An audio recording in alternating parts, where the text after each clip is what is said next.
Hey guys, if you really like this episode, please support our podcast by going to talkmurder.com/join and becoming a Talco Supremo.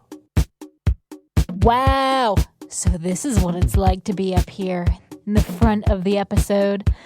I'm so glad that John has no idea I snuck up in here. Just listen to those drums. Ooh, I wonder what happens if I press this button.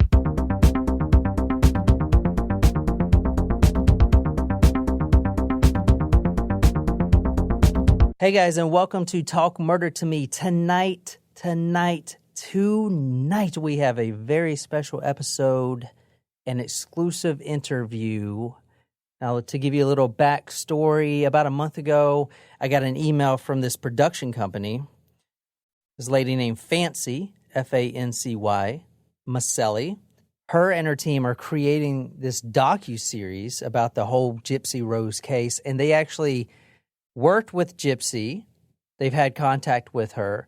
And not only that, in this interview tonight, you'll hear one of the childhood friends of the victim, Gypsy's mother, if you guys remember. One of her childhood friends is coming on the episode tonight. She's going to be talking about the personalities that she saw, stuff like that. Things aren't what it seems. And in fact, that's what the detective said. I don't know if you guys remember the episode that I did, but I sure as hell remember it. It's one of our most popular, by the way. But when I started researching it, the detective that was doing the press conference said, there's one thing to remember in this case is things don't always seem as they are. And that sums up this case perfectly. This case is extremely popular. If you guys watch The Act on Hulu, and we'll be talking about that, because they got a lot of things wrong, because they rushed it. And, you know, when I did my episode, I pulled all the research I could, and a lot of the research was from interviews with Gypsy. But tonight we're interviewing the actual team that has been diving in this case for 2 years. They have all the medical records. On their staff, they have former friends of the family. They have nurses, doctors, everything. This is a big production here. And one of the things I absolutely love about this team is their dedication. They've been doing this for 2 years. They're not just trying to make another series about Gypsy. No, they're actually trying to find the root causes of why this happened. They're trying to figure out more about Munchausen by proxy syndrome and how to prevent this from happening again. Now, there were a lot of victims in this case, if you remember. Gypsy's mother was scamming charities, and for a lot of money, actually. So that money could have been used to help other people. So there's a lot of victims here. So this team is working with these charities. They're working with the doctors who are experts in Munchausen syndrome. They're trying to figure out the best approach to prevent something like this from happening again. So let's get to it right now. This is the interview with the By Proxy team. Thanks so much for getting in touch with us. Can you hear me okay? We sure can. Awesome. Yeah. All right. Well, why don't we start so that we can tell our audience a little bit about you guys and some of the information that you guys have and how you came across us. Okay. So I am Fancy Maselli. I'm the co-executive producer and co-writer on the series. I basically came to the series after Mommy, Dead, and Dearest came out. I approached the family, Gypsy's family, the Blanchards, her stepmom specifically. One of our partners in the company and I went down there. We spent some time with them. We had to wait for 6 months though, because they were under contract with HBO. So we waited, and I kind of just formed this relationship with Christy. And then basically I went down and spent a week and a half maybe down there. I met the Petrie family, which is Dee Dee's family. I spoke with a bunch of their friends, and then I spoke with Christy and her family. We did a deep dive into all the stuff that they had, medical files and everything. And I came home with all of that. Like, I have just tons and tons of notebooks of all this stuff. laying around my house and in my computer that's packed full now and tells me that I have no storage left. So, and it's like thousands of documents. And we formed a relationship with them for 2 years. We've been working with the family. We recently have split from the family. It's amicable. It's just that at this time we feel that to really present a fully truthful, very unbiased show, which is what we've always promised, that we needed to, kind of distance ourselves just from being so entangled with the family. Yeah. And it's amicable. We're happy. They're happy. They provided us with a lot of information, and we couldn't be, more pleased with what their contributions. But we wanted to make sure that when we did this, unlike some of the other things that are out there, it was very comprehensive as far as how much truth we were going to look at it from all sides. We really wanted to take a humanistic approach to it, because every single person in this is human, even Dee Dee, and we wanted to make sure that all of that was represented fairly. And so, the family is stepping back and we are moving forward from here. And then I will let Titania, who is the head of our medical research department, and she has her own special relationship to all of this, explain who she is. Awesome. Yeah. My name is Titania. I have been a nurse for 28 years, but the most important part is that I was actually best friends with Dee Dee right out of high school, going into college. We knew each other in junior high and high school. We weren't very close then. We got to be very close, good best friends once we got out of high school. Kind of just give you a rundown and kind of give you some of the story. Our friendship, our relationship, when we were together, 3 of us that we were all together. There was Suzette, which she's also on. She's actually my right hand on the team as well. She helps me do a lot of things on the team. Suzette and I were really best friends with Dee Dee. We were together in our early 20s, late teens. We were the 3 musketeers. Wherever you saw one, you saw the other. We really had some good times, but there were really some really, really bad times. Dee Dee was very manipulative. When things didn't go her way, she was going to get back at you, or she was going to really be the type of person that if it didn't go her way, she was going to get back at you.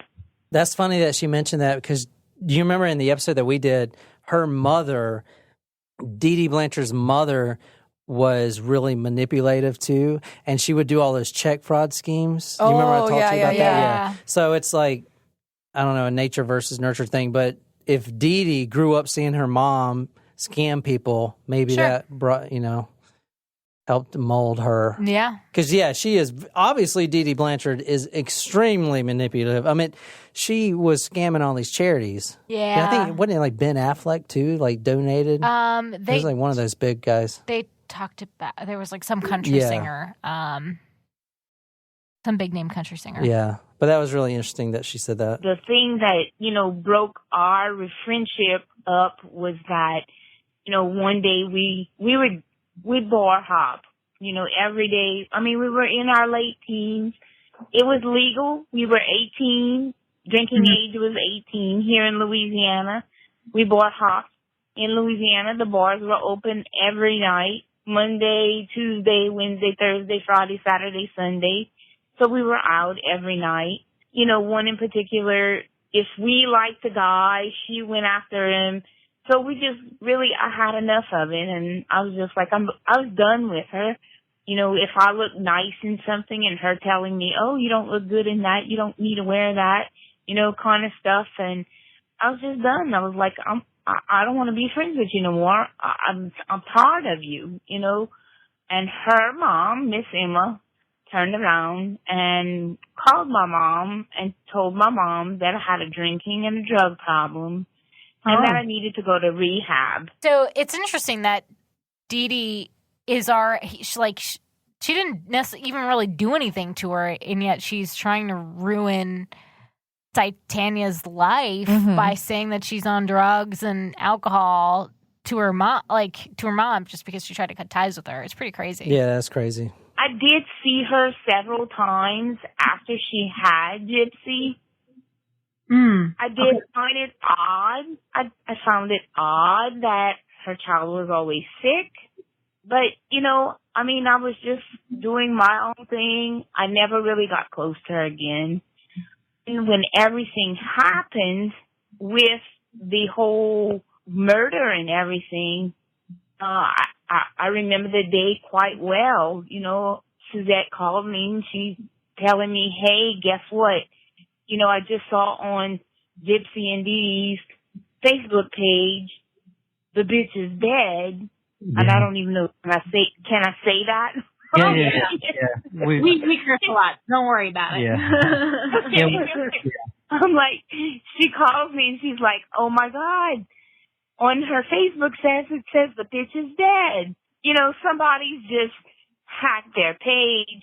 And then I go in the computer and then that's when I saw the second post. And then I'm like, oh my God, thing happened to her. And then when you start reading everybody's post about Gypsy's missing, and then you started seeing they found her body. You turned on the TV and all you saw, I know we had some horrible times, but all of these things just came back and a whole lot of things started making a whole lot of sense and started thinking, what did she do? What did she do? And then when they found Gypsy, it really didn't surprise me. It really didn't surprise me because I couldn't pinpoint that she was doing anything. I knew the type of person she was, and it really didn't surprise me at the time. But when I came to meet Fancy, because Fancy interviewed us, both Suzette and I, to let she knew that we knew Dee Dee. We interviewed, and I spoke to Christy about, can I just look at the medical records? I really just, for my own peace of mind, I want to know how was Dee Dee able to manipulate these doctors? That's all I wanted to know. Right. How was she able to manipulate these doctors? And boy, did she. Yeah. And so, I spent a year going through those files that I had before Titania came on, and it was so staggering. It just was unbelievable. And each time I would flip a page, I would say to myself, okay, that's got to be the worst thing. And then I would flip the next page and I'd be like, well, shit, that wasn't the worst thing. Okay. There was a WTF moment for us. I think in the 2 years plus that we've worked on this, there's not a day that there isn't a WTF moment involved in this. It's crazy. You're right. So we added a team of nurses. We then brought on a couple of psychology people as well, and put them together with Titania. And we just started going through, and then she began, one of her big things was wanting to give Gypsy a comprehensive look at what actually happened to her, because Gypsy doesn't even know. Fancy has been talking to Gypsy, and she's still in prison, obviously, but she says that she doesn't even know all the stuff that has happened to her, and I believe it. It's basically going through childhood trauma every day of your life, You know what I'm saying? It is, especially when, you're forced into these situations that as a child is way beyond your level of comprehension. You're just doing what your mom tells you and, It's sad. And then there's times where we read in the files where, it says something like, the results are negative, there's nothing found, da-da-da-da-da, and then the next page you flip over, it's literally them doing a surgery. And you're like, wait a minute, what? I don't even understand. Exactly. When I look through these records, or when I'm thinking about when the doctor is so confusing in his records, my mind, I can see Dee Dee, or I can hear Dee Dee confusing this doctor. he's having a WTF moment while he's standing there listening to her. You know, every time she goes to a doctor, let's say she's seeing a sleep specialist, everything in the family medical history has to do with a sleep study or has to do with apnea or has to do with respiratory. She was a very intelligent person. She read books.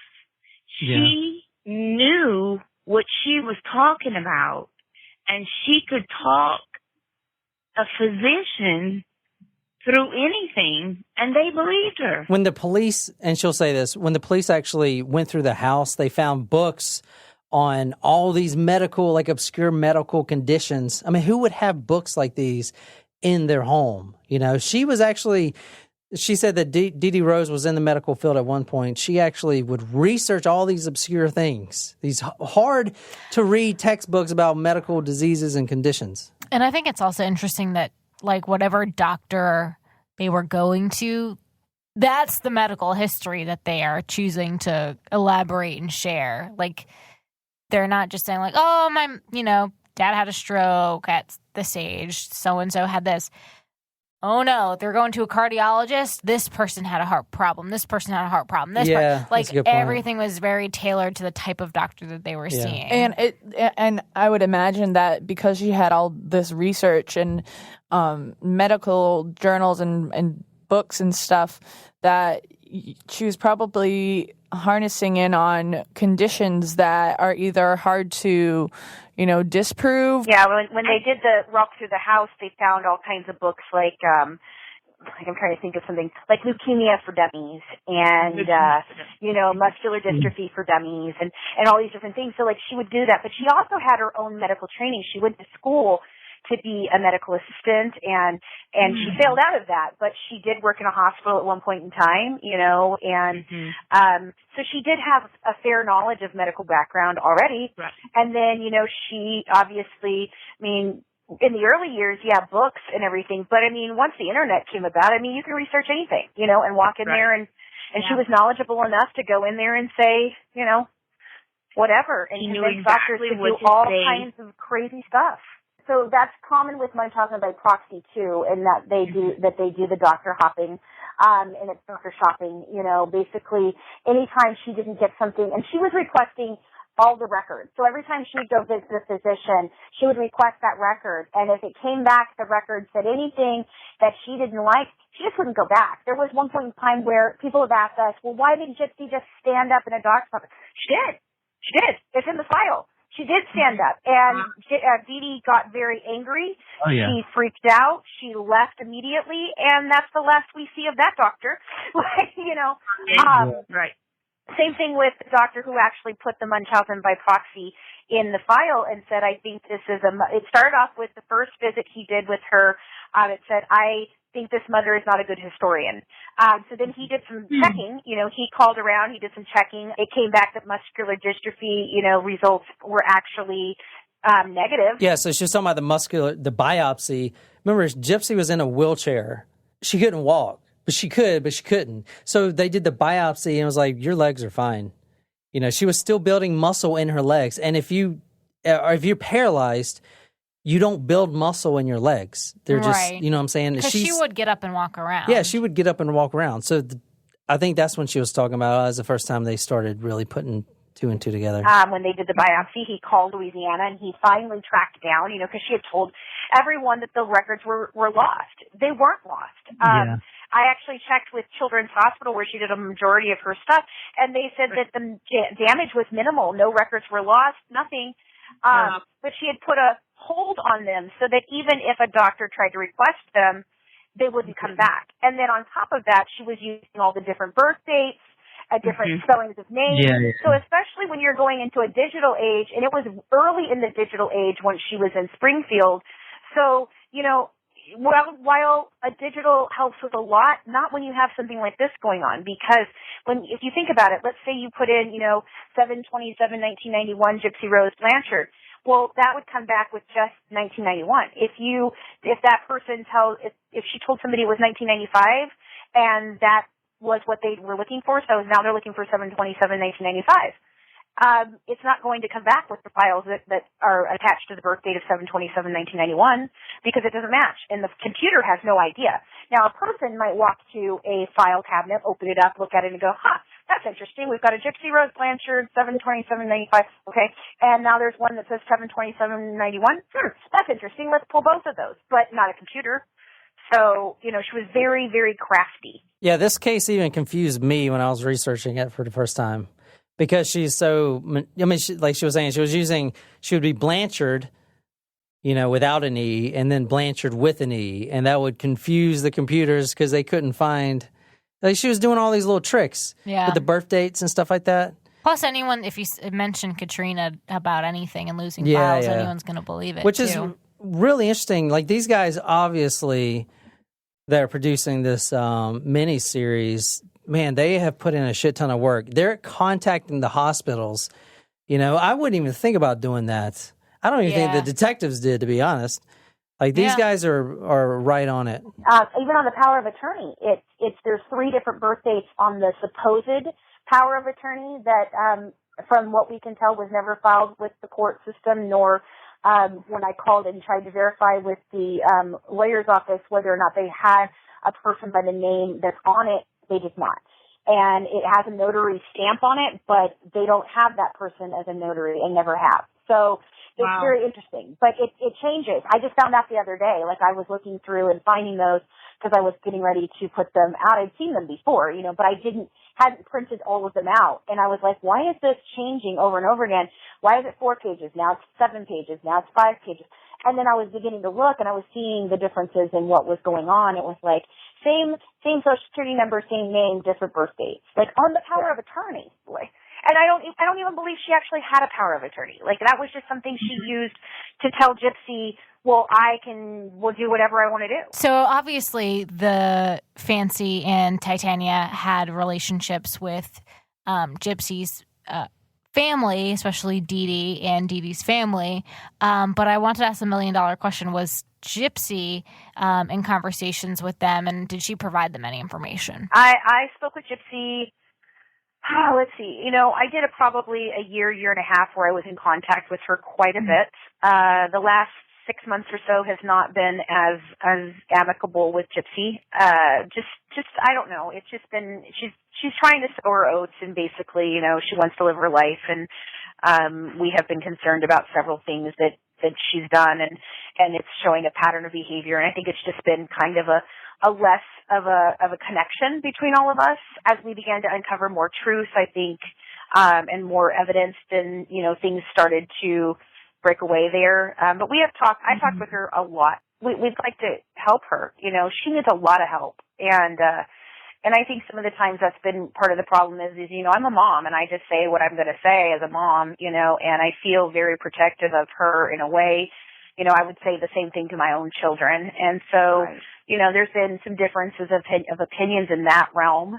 But it's all been out of a place of love and concern for Gypsy, and she's not used to that. I mean, she's not used to that except for in a very, what she thought was a positive way, but it obviously has learned that it was a very negative impact from her mom.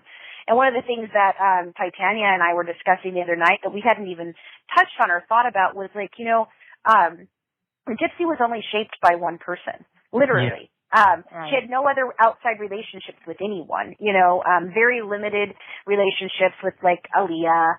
And, in her interrogation video, she calls Aaliyah a bully. And even though she says that's one of her closest friends, and I'm sure that was from her mom. I'm sure that was put into her head from her mom. But she had no contact. Several of us on the team, we have a research team, and on our creative team, several of us grew up in abusive relationships, myself included. But one of the things that we talked about before was that we all had due dates. Like we knew when we could leave. We had outside influences. We went out into the world. We went to school. We knew that. I literally had a calendar that I was checking the days, I will be 18 and I will leave, And the day that I graduated high school, I wasn't even 18 yet. I was graduated at 17, but I left. My mom threw me a beautiful graduation party, and I left the next day. And my mom was like, "Where are you going?" I'm like, "I can't live here anymore. I love you, but I just can't do this with you anymore." And I had a great relationship with my mom afterwards, but it was terrible growing up. And that was one of the things, like, Gypsy didn't have that. She had no dates. She had no idea how old she was, when she could leave, if she could leave. There was a power of attorney. She was scared to death. So she didn't have that, and she was literally, her mom basically designed her own murderer by only being the only influence in Gypsy's life. I think that's a really interesting point, too, because she was literally one of the only people that Gypsy was exposed to, with the exception of the doctors, she had no other outlet for her emotions or feelings. Everything was because of what Dee Dee did, Yeah, it's crazy because what she said really summed it up. And I just said really hit me when she said she designed her own murderer. You know what I'm saying? Mm-hmm. She was talking about, and in the episode, I went down this road too, where she had that power of attorney. Power of attorney doesn't mean you control someone.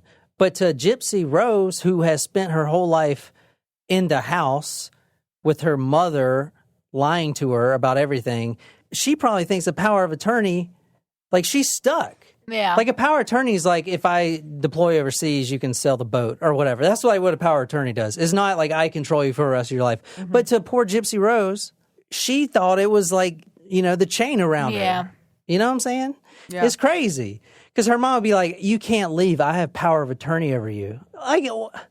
It's not like Gypsy would know any better. I feel so bad for her, man.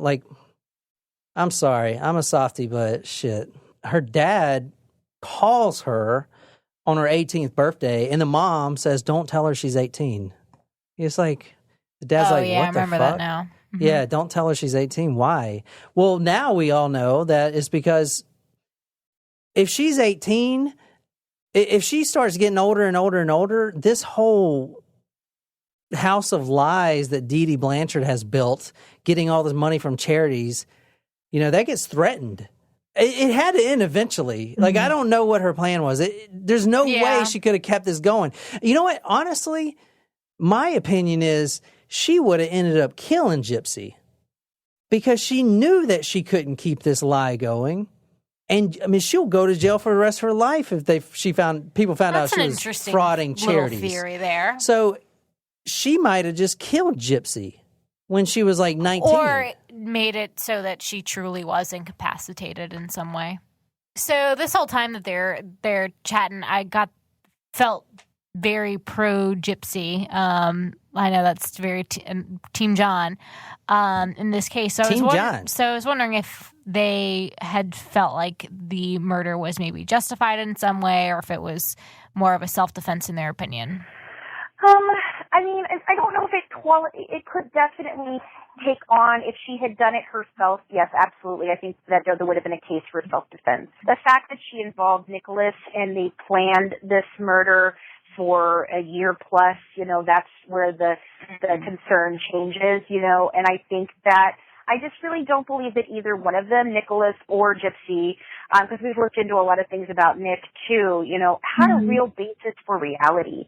Neither one of them had a big social presence with anybody. They both lived very sheltered, lives that revolved around him for video games and music and stuff like that, and her based in Disney movies and Comic-Con, So I just really feel like there wasn't a basis for reality. So, well, yeah, I kind of think self-defense plays in, but then again, it wasn't, once we saw the interrogation video, I'll be honest, that changed. It changed the team's opinion. Mm-hmm. If you'd asked me this before seeing that, after 2 years of asking for it, I asked for it for 2 years. Finally got it, and I was shocked. I cried for hours. Then I called Titania, and I said, "Have you seen it yet?" And she said, "No." And I said, "You need to watch it and call me back." I called Christy. I said, "Have you seen it yet?" Because, I'm emailing it to everybody on the team. And she was like, "No, I'm going to go look at it." And I said, "Okay, you need to call me back." And when every time everybody called me back, the answer was, "Oh my God." That's not at all what we thought we were going to see, because we really thought that there was going to be, her talking about her mom abusing her, and we thought that, it would be, I always wanted to know when the final point was that she finally would, break and tell the truth. Mm-hmm. And sadly, that never happened. She, first was, where she tried to, play it off as like she didn't know, and she went through everything, like, oh, was it a heart attack? Oh, did my mom, she has problems with diabetes, was it diabetes? Oh, did my mom commit suicide because I left? And that was like, that went on for a long time until he finally got to a point where he was like, all right, I know that you're lying and this needs to stop. And then it immediately transferred from that to basically throwing Nick Gillis under a bus. I mean, as far as she could throw a person under a bus, and then she basically backed it up and ran him over. It's interesting. She said the first thing she does is throw Nicholas under the bus. So it kind of takes you a little bit off Team John a little bit, But still, man, you got to sympathize with this girl, man. She is, in survival mode right now. Well, I don't know. No, I think that's the opposite point of what they're trying to make here is that really? She was... Like, this could have very easily been seen as more of like a self-defense thing if she was talking about how abusive her mom was, but instead she's like, oh, did my mom die of a heart attack? Did she die of diabetes? Did she die of this? And she has this opportunity, and yet she continues to lie about it, which doesn't help her. It's kind of messed up to say, but I wonder if her lying constantly is a learned behavior from her mother, which was also lying constantly. Very possible. And never once did it really come down to her really telling the truth. And then there was an additional, he walked out, he got her to, say that Nick had murdered her mom and got through all of that and everything. And then there was an additional 6 minutes on the end of that where he comes back and he tells her, we've talked to Nick and we know you're lying about your involvement. And she's still, nope. And then he walked out. He said, I'm done here. And then she finally says, well, I want a lawyer. That was devastating for the team because we had always expected at some point in time that she would have said, my mom has been, she's abusive. She's done this. Because even if she didn't know what medically she had been through, she knew she could walk. She knew that she didn't need the feeding tube. She has made claims that her mom had abused her physically outside of medical, and I'm not doubting any of those things at all. But it was for me very eye-opening that this wasn't about a girl that had been shoved in a wheelchair for 23 years and her wanting to get up out of the chair. It was about a boy. Yeah. It was about a boy. And that's kind of one of the things that we've had problems with. Like I said, there was patterns of behavior. That's the same behavior we're seeing now with the on-again, off-again fiancé that is involved. And she got very angry when anybody expressed concern for her about her relationship, that this is a guy that's writing you.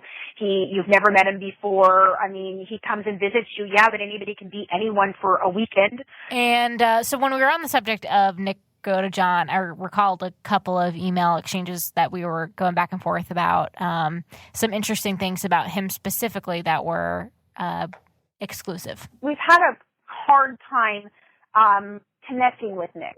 His family, his mother is not in the picture anymore.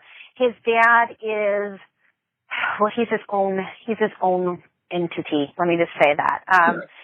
He's his own oddity, and he's not extremely, he's kind of reclusive himself, and he's got his own odd behaviors, and I tried to reach out to him early on when I reached out to Christy at the same time, and he came back asking for, a lot of money, and I was like, dude, that's not happening, So he kind of blocked us, and then we were going, different things that we went into, the Facebook groups and stuff, and we had some words with different people who are really, really, really pro-Nick, and I'm not pro-Nick, but I am not pro-Nick getting out of prison and being in society. I just don't think that any way you look at it, I believe that. I think that's whether you think he's a manipulated autistic kid who didn't know what he was doing and he killed her. Okay, well, then what's to stop him from coming out and being manipulated by someone else to kill more people? I don't know. Or you look at him I kind of see this sociopathic, person that He's very dark. He talks about wanting to kill for a long time. He just did that on the Oxygen channel, where he did his interview with them, and he said, it was a piece of me that I'd always had and wanted to do, and I had been thinking about it a long time, and when I got the chance, I didn't waste any time. If you think of it that way, either way, that person should not be out in society. And eventually, one of the people that was running one of these groups came to me. She was very scared. She was claiming to be an ex-girlfriend of his through the time while he's been in prison. Not through before. She did not know him until she didn't even follow the case. She didn't follow the act or any of that. She saw basically his sentencing where he was able to finally say something back to the judge, and he asked for mercy, and he basically said this is all about love. And she saw that, and the fact of the matter was that she was kind of a girl from a checkered past, and she felt like she connected to him in some way, and maybe she could have helped him. So she began becoming a pen pal. Pen pal turned into more than pen pal, and then she got very scared. And I've read the emails, there's hundreds of them. He would call her 9 and 10 times a day, sometimes 3 and 4 times a day. And if she didn't answer, he'd get very angry with her. So she came to us because she got an anonymous threat, and it scared the hell out of her. And she knew we were investigating things, and so she came and asked for our help. Wow. And so then we kind of worked with her, and she started providing us the emails, and she's like, he's a sociopath, and I want to show the world what he's really like. And I began reading these emails. I was shocked. I watch true crime avidly. I've never seen something so shocking in words. It was just terrible. And we've released a couple of those on our site. We will release more, in the future. But, and sadly, the sad thing of this is that recently, she's left the project, and she has gone back to, now she's apologizing to him, and wow. she's now saying that he wasn't abusive, even though anybody who reads the emails knows that she was clearly brainwashed and abused by this guy. It's scary, scary, scary.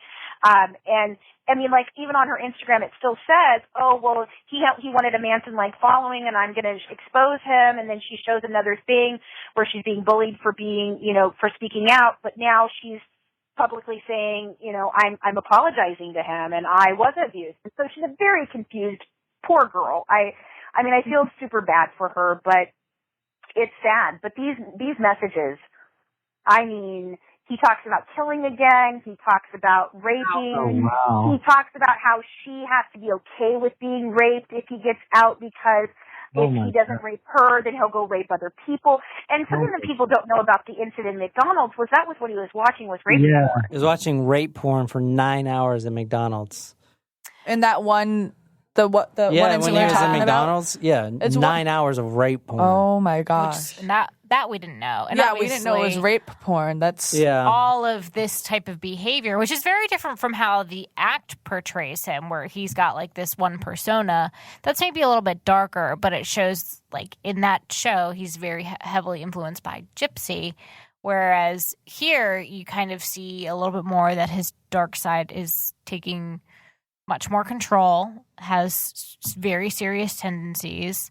And this kind of murder may not be a one-time desire of his. He was watching rape porn, and in the actual report, which nobody had seen before, we just recently got it. He made the statement that he was watching the rape porn so he didn't rape. That's not a guy who needs to be out in society, folks. I'm sorry, But in the same sense, I just sent him another letter recently, and I basically said to him, look, I'm not going to be your friend. That's not going to happen, but I don't have to be your friend to tell your story. But all I know about you is really bad things. The evidence in the case is bad. The emails that I've seen that you've written is bad. The case at McDonald's is super bad. The interactions that I've seen people have with you outside of just this one girl, that's not the only emails we have. We have other people that have come forward and shown us their emails. We have other girlfriends from previous relationships before Gypsy that have come forward and talked to us and said it was very toxic, and he did all these different things. And from that world, so I said, everything I have about you, Nicholas, is bad. So if there's anything about you, that you want to share with us, we'd really like that, because the one thing we wanted to show is a comprehensive thing. You know, I want to know what he was like before he met Gypsy. And but I just feel like I said, they've both been so failed, and I want to understand what caused that, because this killing was super, super violent. And for a guy who's just going in to, like, protect his love, you wouldn't see 17 crazy stabs and almost severing her head. Because I even found out about the severing of the head. I talked with an expert in that area, and they were talking about the fact that with the knife that he had, it's not a knife that he could have sliced and gone all the way through like a big, you know, like a machete or something like that. It was a small knife, and for him to get in that far to almost sever the spinal cord and everything, that would have been sawing on one side, then he had to go and saw on the other side. That's crazy. He had a saw on one side and then a saw on the other. Remember, he actually sent that. Now, this makes more sense because she's displaying the story as this guy is a fucking maniac. And when I displayed it, it was, oh, he did this for love, because I didn't know all the details like we do now. But it makes sense of why they sent the knife through the mail back to Nicholas's house, remember? And the police intercepted the package and they found the murder weapon because he literally mailed it to his other house. Right. That makes sense now because he wanted the souvenir. You know, if he's always wanted to murder, you know, why not keep the murder weapon? Maybe. You know, at the time I was wondering, I was like, why the shit did they do that? Were they trying to hide it? Well, I thought they wanted to get rid of the murder. They wanted to hide it. Yeah, you get rid of it by throwing it in a drain. You don't get rid of it by sending it to yourself through the mail. But now it makes sense because if you want to keep it for memory's sake, you would send it through the mail. Does that make sense? That clears it up for me. Because when I was doing the episode, I was like, why the shit do these people send it down through the UPS? Well, I could just say, like, they're really fucking stupid. I don't know. I think it felt like you got to be smarter to send something in the mail than to just throw it in the freaking drain. No, I think they were worried that somebody would find it. No, but that's not. They were going to mail it and keep it safe somewhere. But not if he is always wanting to kill. If you always wanted to kill, you're going to want to keep that knife. That makes sense, yeah. You know what I'm saying? Like all these serial killers, they all get caught because they keep some momentum. You know what I'm saying? Memento. You know?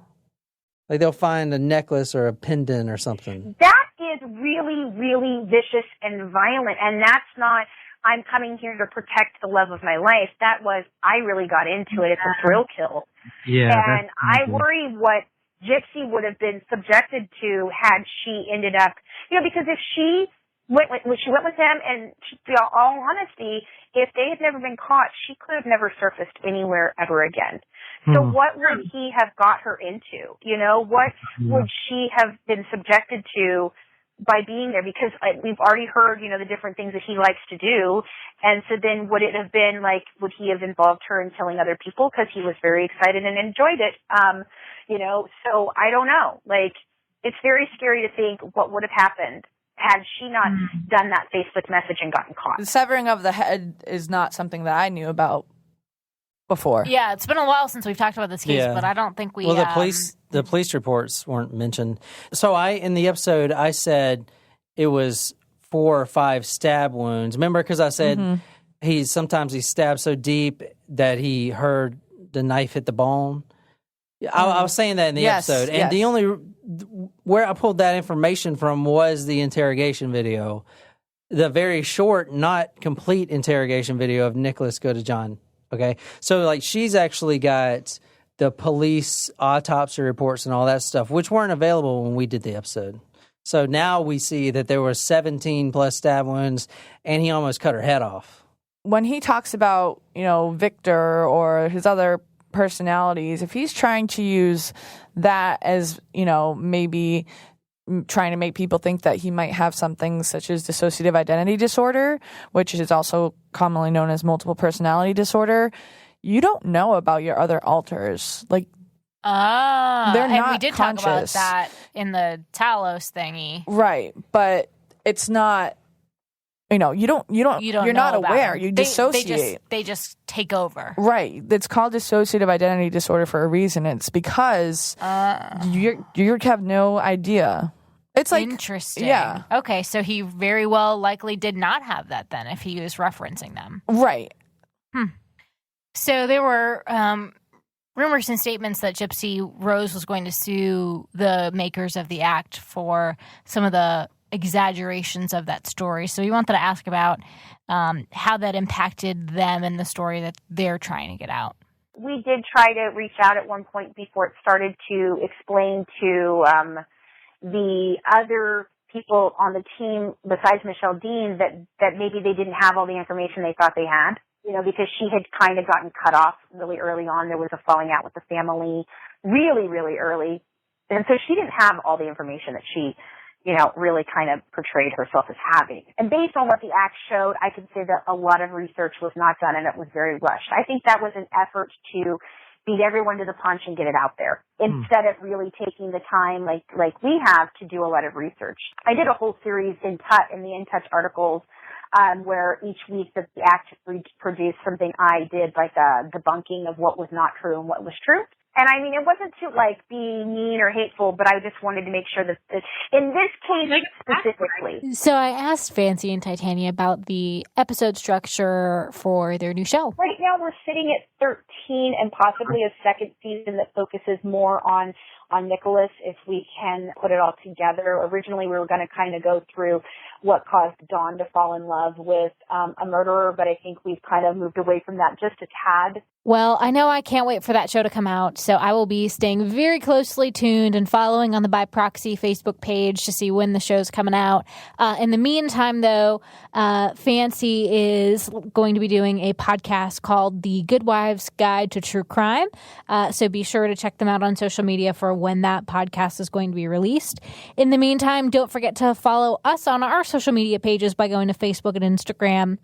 And you can stay in touch with us in all the cases that we're doing. Thank you so much for listening to this very special interview with Fancy and Titania.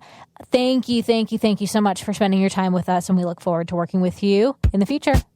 If you've enjoyed this episode, be sure to hit that subscribe button on whatever podcasting app you use. If you really like this episode, you can follow us on social media, Facebook, Twitter, Instagram. If you're absolutely obsessed with this podcast and want to become our stalker, go to talkmurder.com/join, become a Talko Supremo, get a badass t-shirt, sticker, swag, a lot of love, shout it out all over the place. Tell me what story you want me to do. I'll research it and I will dedicate it to you. On the Talk Murder to Me podcast, my name is John, here with Jen and Nicole, and good night, you lovely people. P.S. Savannah from Charlotte, I got your email. The Gacy episode will be out next Tuesday.